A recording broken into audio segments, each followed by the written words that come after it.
Hi guys, we are at Crayston Falls right now. The ship is down here.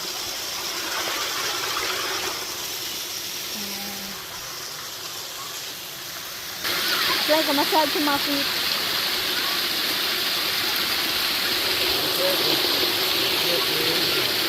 Yeah, it's like there.